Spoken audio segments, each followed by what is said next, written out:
নমস্কার বন্ধুরা, রূপাস কিচেনে সবাইকে স্বাগতম।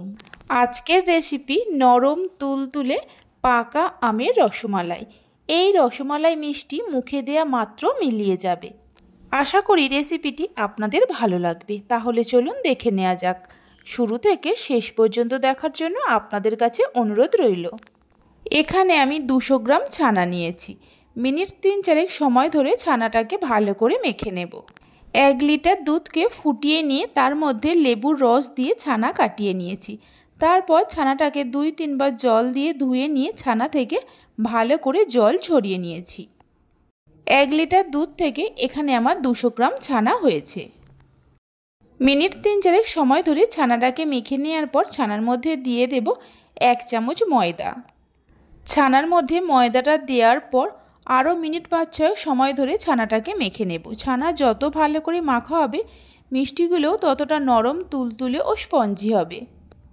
ছানা মাখতে মাখতেই বুঝতে পারবেন ছানা একটা ডোতে পরিণত হয়ে যাবে।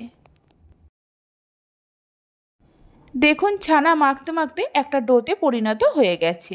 এবার এই ছানার ডো থেকে ছোট ছোট করে লেচি কেটে নেব।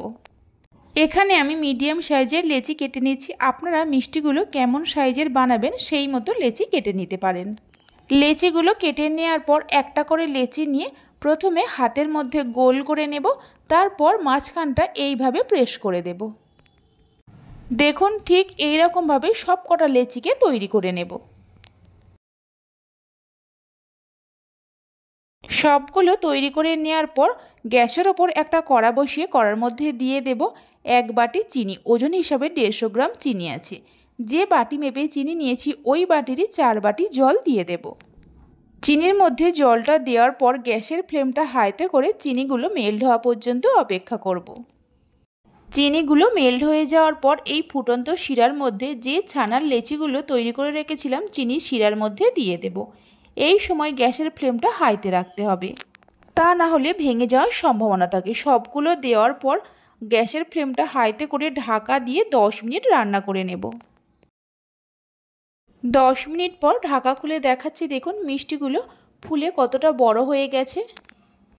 হালকা হাতে মিষ্টিগুলোকে একটু নাড়াচাড়া করে নেব। খুবই সাবধানে করতে হবে, তা না হলে ভেঙে যেতে পারে। হালকা হাতে একটু নাড়াচাড়া করে নেওয়ার পর গ্যাসের ফ্লেমটা মিডিয়ামে করে আরও 10 মিনিট ঢাকা দিয়ে রান্না করে নেব। মিডিয়াম ফ্লেমে 10 মিনিট রান্না করে নেওয়ার পর ঢাকা খুলে দেখাচ্ছি। দেখুন মিষ্টিগুলো তৈরি হয়ে গেছে। এবার গ্যাসের ফ্লেমটা বন্ধ করে দেব। মোট মিষ্টিগুলোকে আমি 20 মিনিট রান্না করে নিয়েছি। এদিকে একটা বাটিতে বেশ কিছুটা ফ্রিজের ঠান্ডা জল নিয়ে তার মধ্যে কয়েক টুকরো বরফ দিয়ে দিয়েছি। এই ঠান্ডা জলের মধ্যে গরম রস থেকে মিষ্টিগুলো তুলে নিয়ে দিয়ে দেব। এইভাবে ঠান্ডা জলে কিছুক্ষণ মিষ্টিগুলো ভিজিয়ে রাখলে মিষ্টিগুলো ঠান্ডা হয়ে যাওয়ার পরেও নরম তুলতুলে থাকে। মিষ্টিগুলো জলে দেওয়ার সঙ্গে সঙ্গে ডুবে যাচ্ছে, তার মানে মিষ্টিগুলো খুব সুন্দরভাবে তৈরি হয়েছে। যদি জলের ওপর ভেসে উঠতো তাহলে বুঝতে হবে মিষ্টিগুলো তৈরি হতে একটু বাকি আছে। এইভাবে 10 থেকে 15 মিনিট ঠান্ডা জলের মধ্যে রেখে দেব। ততক্ষণ এদিকে আমের মালাইটা তৈরি করে নেব। এখানে আমি একটা বড় সাইজের পাকা আমের খোসা ছাড়িয়ে নিয়ে ছোট ছোট টুকরো করে কেটে নিয়েছি। একটা মিক্সির জারের মধ্যে দিয়ে ভালো করে পেস্ট করে নেব। জল ছাড়াই আমটা পেস্ট করে নিতে হবে। আমটা পেস্ট করে নেওয়া হয়ে গেছে। গ্যাসের ওপর একটা কড়া বসিয়ে কড়ার মধ্যে আমের এই পাল্পটা দিয়ে দেব। এর মধ্যে 2 চামচ চিনি দিয়ে দেব। এই আমটা খুব মিষ্টি তাই 2 চামচ চিনি ব্যবহার করছি। আমের পাল্পের সঙ্গে চিনি মিশিয়ে নিয়ে মিডিয়াম ফ্লেমে মিনিট 4-5 সময় ধরে জাল দিয়ে নেব। মিনিট 5 সময় ধরে আমের পাল্পটা জাল দিয়ে নেওয়া হয়ে গেছে। নামিয়ে ঠান্ডা হতে দেব। আমের পাল্পটা ঠান্ডা হতে থাক।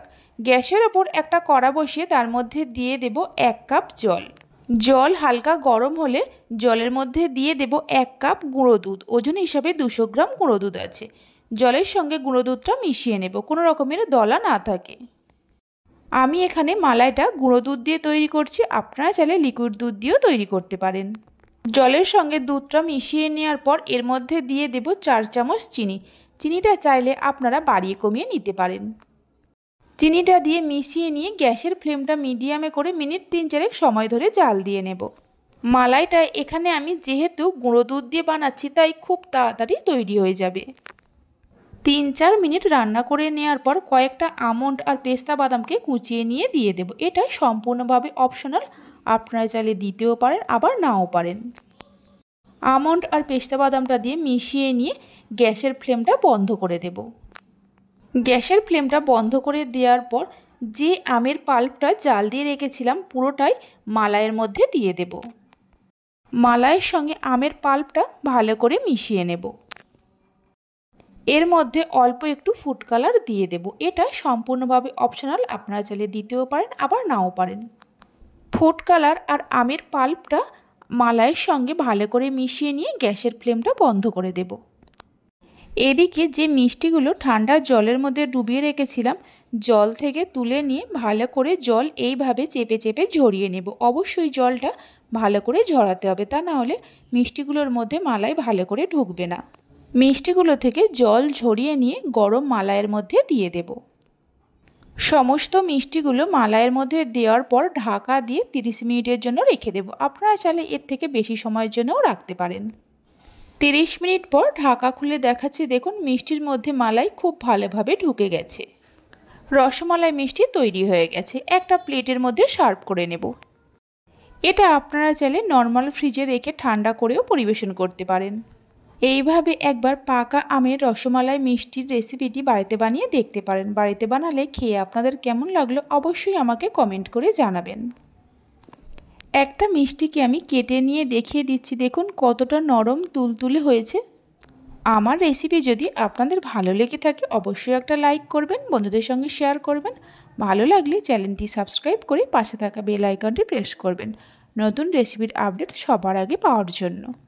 তাহলে চলুন ভিডিওটা আমি এখানেই শেষ করছি। আপনারা সবাই ভালো থাকবেন, সুস্থ থাকবেন। ধন্যবাদ।